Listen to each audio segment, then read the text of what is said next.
시장의 큰 그림 그려보는 시간입니다. 오늘 이 시간은 하이투자증권 투자전략부의 이용찬 연구위원 모셨습니다. 어서 오세요. 네, 안녕하십니까? 네, 일단 지난달 FOMC 회의 이후에 커졌던 조기금리 인하에 대한 기대감이 지난주에 또 FOMC 의사록이 발표가 되면서 약간씩 좀 꺾이고 있는 상황입니다. 이런 가운데 지난 주말에는 고용지표가 발표가 됐고 이번 주에는 또 CPI 발표될 예정이잖아요. 지금 전반적으로 시장의 심리가 어떻습니까? 제가 지난번에 네. 나와서 말씀을 드렸을 때 아마 네. 디스인플레이션에 대한 얘기를 맞아요. 드렸던 예. 걸로 기억이 나요. 그리고 저희가 아마 10월 말쯤부터 디스인플레이션이 나타날 것이다 이렇게 말씀을 드려왔는데요. 네. 저도 디스인플레이션 추세, 그러니까 물가가 안정될 것이다 이 부분에 대해서는 뭐 전혀 의심하지 않습니다. 꾸준히 내려갈 것 같은데 디스인플레이션 발 랠리, 그러니까 네. 이걸 가지고 주가가 쭉 추세 상승하기에는 사실 11월에 되게 많이 왔어요. 11월, 12월 연말까지 되게 많이 왔어요. 그래서 금리가 뭐 미국 금리 기준으로 5%에서 3.8%까지 이제 내려온 상황이기 때문에 여기에서 금리 하락만 보고서 주가가 더 가기는 조금 어렵다. 그러겠죠. 이런 생각은 듭니다. 네. 그리고 여기에서 뭐 예를 들어서 CPI가 좀 더 잘 나올 수도, 그러니까 아래로 좀 더 안정화되게 나올 수도 있겠습니다만은 고용이 또 이제 아직은 이제 뭐 호황까지는 아니라 하더라도 이제 조금씩 이제 잘 나오고 있는 상황이고요. 시장이 여튼 연준의 기대를 한참 넘어서서 올해 5번에서 6번까지 금리 인하를 네. 이미 반영해 놓았다는 것 자체가 조금 우리가 쉬어가야 될 그런 국면이 아니겠는가. 분명히 물가가 안정되기는 할 겁니다. 저는 그렇게 생각을 하고 있습니다만은 그래도 그에 따라서 주가가 더 올라가기에는 조금 우리가 좀 한번 숨을 골라야 되는 시기가 오지 않았는가, 그렇게 좀 생각을 하고 있는 상황입니다. 네, 그러니까 CPI가 어떻게 발표되든 간에 시장의 기대가 지금 너무 크게 반영이 됐다는 말씀이시네요. 네, 그렇습니다. 그렇다면 이러한 숨고르기 양상이 지속될 것으로 전망을 하시는 거예요? 국내 증시도. 예, 그렇습니다. 이런 상황이 조금 더 지속이 되면서 어떻게 생각하면 약간 답답한 그런 소강 네. 상태가, 차라리 밑으로 세게 빠지면은 또 살 기회가 또 있다고 생각할 수 있는데 또 그렇지도 않을 것 같거든요. 그렇죠. 아래로 세게 빠지려면은요, 경제가 되게 안 좋아지거나 물가가 다시 살아나거나 뭐 크레딧 뭐가 터지거나 이래야 되는데 뭐 사실 네. 조금 이런 이슈들이 있긴 합니다만은 뭐 미국에서 대규모로 그런 이슈가 있을 것 같지도 않습니다. 그래서 저희가 기본적으로 봤을 때 물가가 그래도 하락 안정화되고 있다고 네. 생각을 하기 때문에 장을 그렇게 나쁘게 보지 않아요, 사실. 저희는 장을 나쁘게 보지 않지만 그렇다고 위로 더 땡기기에는 금리가 더 내려가야 되고 아니면은 경제가 더 좋아지면서 뭐 미국의 경우는 빅테크 어닝들이 쭉 올라가든지 네. 한국의 경우는 뭐 반도체 업황이 좋긴 하지만 여기서 더 좋아진다 이런 얘기가 나와야 되는데 그렇기도 좀 애매하다. 그러면은 지수는 여기서 잡아두고 나쁘지는 않되 종목 장세가 나타나지 않겠느냐라고 보는 게 좀 합리적이지 않을까, 그렇게 생각을 하고 있습니다. 네, 지수의 방향성 탐색 구간이 이어지는 가운데 종목 장세는 펼쳐질 것이다라고 말씀해 주셨습니다. 그리고 연초니까 또 지난해 연초에 우리가 기대감이 높았던 것이 중국의 리오프닝과 네네. 중국 경기가 살아난다 이 부분이었는데 지난해에는 완전히 이 기대감을 전혀 충족시키지 못했습니다.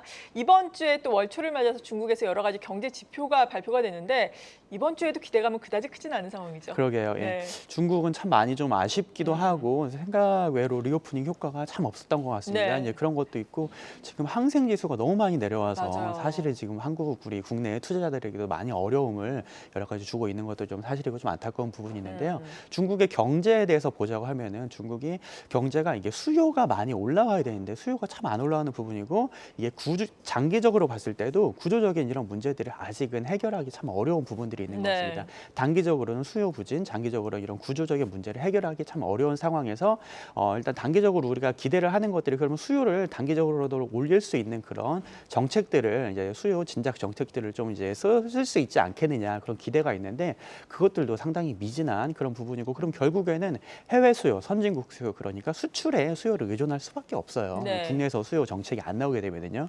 근데 그러면은 선진국 경제가 좋게 이제 돌아 나와야 되는데 사실 아직은 그런 모습이 또 나타나진 않거든요. 그럼 그게 다 진행될 때까지는 조금 더 어려움이 있지 않을까 생각을 해보고요. 우리가 단기적으로 수요 진작 정책이 얼마나 나오는지, 네. 구조적인 문제 얼마나 해결해낼 수 있는지, 그리고 글로벌 경제가 좋아지는지 이런 것들을 보고 나서 그런 것들이 확인이 되고 나면은 중국 경제가 좋아지지 않을까. 또 특히 올해는 트럼프 대통령 리스크가 있긴 있거든요. 연말까지. 그렇죠. 예, 그렇죠. 미국 11월까지 선거. 예, 어떻게 될지 몰라요. 사실 우리가 11월 지나야 알 수 있거든요. 그러니까요. 혹시 아직 많이 트럼프 남았는데. 대통령이 재선이 되면은 또 중국을 밟는 거 아니야라고 리스크를 네. 제기를 했을 때 그거에 대해서 아무도 속 시원하게 얘기를 해줄 수가 없어요. 올해 맞아요. 11월까지는 이제 그런 부분들도 아직 남아 있다라고 생각을 하는 게 맞겠습니다. 네, 중국과 관련해서는 기대감을 아직까지는 가질 수가 없겠네요. 계속해서 지켜봐야 한다라는 의견을 주셨고, 그리고 지난해 연말에 달러화에 대한 원화 환율이 1288원까지 하락을 했었는데 연초 연초 시작하자마자 네. 너무 급격하게 올라왔잖아요. 오늘은 물론 또 하락을 하고 있기는 한데 이번 주에 연준 인사들의 발언이 상당히 많습니다. 달러 강세 압력을 가할까요? 달러 연준 인사들이 당연히 이제 뭔가 좀 더 도비시하기보다는 조금 더 호키시한 발언에 조금 더 집중할 거기 때문에 네. 달러 강세를 조금 더 자극할 수는 있다고 생각은 하고 있어요. 근데 그럼에도 불구하고 지금 이제 디스인플레이션 기조 때문에 달러가 크게 하락을 하면서 작년 11월부터 그러면서 원화가 상당히 강세로 갔다가 네. 그것들이 되돌림이 나오는 과정에서 지금 원화가 꽤 약세로 지금 보이고 있는 상황이거든요. 근데 연초에 이 원화 약세도 지금 말씀하셨듯이 1,315원 정도까지 올라오면서 상당히 약세가 많이 진행된 부분이고 여기에서 더 약세로 가기보다는 이렇게 약세를 좀 갈 때마다 결국에는 다시 좀 더 원화도 강세로 돌아오지 않겠느냐. 그러니까 네. 환율도 조금씩 안정화되지 않겠느냐라고 보는 쪽이 맞을 것 같고요. 큰 그림에서 봤을 때 올해는 그래도 미국에서 금리 인하가 시작이 되고 그래도 글로벌 경기가 만약에 소프트 랜딩을 한다 이렇게 생각을 하면은 큰 그림에서는 달러가 그래도 피크아웃을 하고 내려오는 국면으로 빠르진 않겠고 폭이 크진 않겠습니다만은 그쪽 방향으로 보는 게 맞지 않을까 생각을 하고 있어서 올라갈 때마다 점진적으로 조금씩 내려올 수 있겠구나라는 기대를 가지고 보는 게 맞지 않을까 생각을 하고 있습니다. 네. 그리고 이번 주에는 여러 가지 또 이벤트가 있습니다. 산업 행사, 또 오늘부터는 JP모건 헬스케어 컨퍼런스 현지 시간으로 1월 8일부터 열리게 되고 그 다음 날부터는 CES가 열리게 되는데 여기에 대한 기대감은 어떤 종목으로 가져갈 수 있을까요? 혹은 투자 의견은요? 네, CES 또 이제 기대감이 또 상당하시죠. 그렇죠. 사실 네. CES 하면 또 저희 하이투자증권 아니겠습니까? 네. 예, 사실 저희 쪽에서도 되게 열심히 준비를 하고 있는데요. 네. 이번 CES가 특히 중요하다고 생각이 되는 거는 작년까지 물론 CES는 매년마다 있어 왔습니다만은 최근까지 이제 개별 기업 장세 아니면은 뭐 이제 기술보다도 매크로가 상당히 중요한 그런 상황이었어요. 연준이 금리 인하 언제 하고 막 경제 어떻게 되느냐. 근데 앞으로는 어차피 금리 인하를 한다고 하더라도 이제 뭐 6월이냐 이제 9월이냐 이런 것도 우리 3월이냐 가지고 논의할 거기 때문에 네. 그렇게 매크로 이슈가 그렇게 크지 않아요. 그렇게 생각하면 다시 우리가 기술과 기업으로 돌아가야 하는 그런 국면이 상반기라고 생각을 하고 있고요.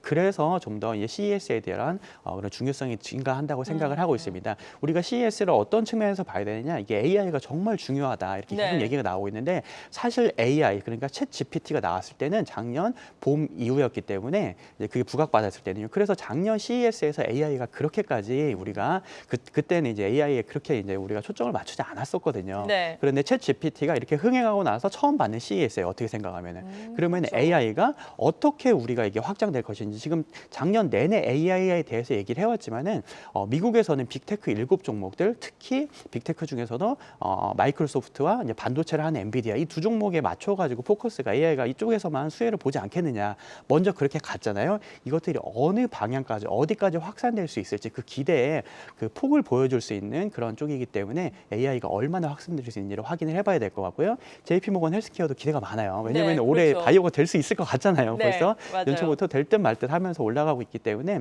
바이오가 될 거는 같은데 사실 어떤 게 될지 그 참 애매한 상황에서 우리가 일단 바이오는 될 것 같기는 하고 그러니까 여기에서 지금 포커스를 맞추고 있는 상황이거든요. 그래서 네. 여기서 힌트를 얻어야 된다고 얻을 수 있는 기회라고 생각을 하고 있고요. 일단 바이오 시밀러 기업들이 먼저 거기 초청을 받아 가서요. 거기서 여러 가지 발표를 하게 될 거라고 생각을 하고 있고요.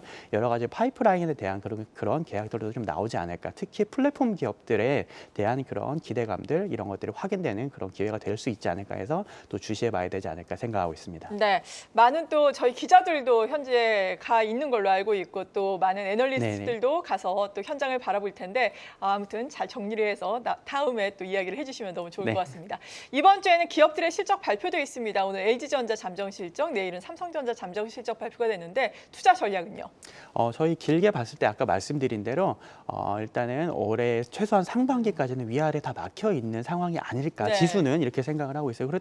그렇다고 해서 장을 그렇게 나쁘게 보냐면 그렇지는 않거든요. 그러니까 상황이 나쁘지는 않고 대신에 많이 내달려 왔기 때문에 그렇기 때문에 조금 쉬어갈 국면이 필요하다 정도로 생각을 하고 있습니다.